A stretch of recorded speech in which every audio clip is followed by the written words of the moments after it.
नमस्ते प्रणाम। हम भाई बबलू, आप देख रहे हैं बबलू भोजपुरी। और देखिए खेसारी लाल यादव के गाना है भाई साहब, डांस मूवी का भाई साहब बहुत तगड़ा है, उसका रिस्पांस जा रहा है। और भोजपुरी का ऐसा कौन हीरोइन नहीं होगी, कोई कोई ऐसा एक्टर नहीं होगा जो खेसारी लाल यादव का गाना पर जो है रील्स नहीं बने होगा। तगड़ा है, एकदम तगड़ा तगड़ा जो है रील्स बन रहा है और मिलियन में भी व्यू जा रहा है भाई साहब। जी हाँ, जितने भी कलाकार, जितने भी एक्ट्रेस, जितने जितने भी एक्टिंग करने वाला और जितने भी कॉमेडियन और जितने भी रील्स स्टार है बनाए हैं भाई साहब, मिलियन में व्यू गया है और बहुत तगड़ा भी रिस्पांस जा रहा है उस टीम का गाना का।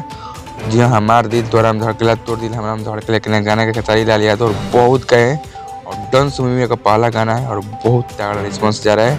अभी तक इंस्टाग्राम पर 70,000 मतलब रील्स बन गया है और यूट्यूब पर अभी तक 5 मिलियन व्यू क्रॉस कर लिया है। और बहुत जल्द उसका ट्रेलर और आ रहा है और उसका फिल्म का लॉन्चिंग डेट भी जारी कर दिया जाएगा। फर्स्ट सॉन्ग इतना ही ज़बरदस्त है, तो बताइएगा दूसरा का तीसरा का फिल्म में क्या दम होगा।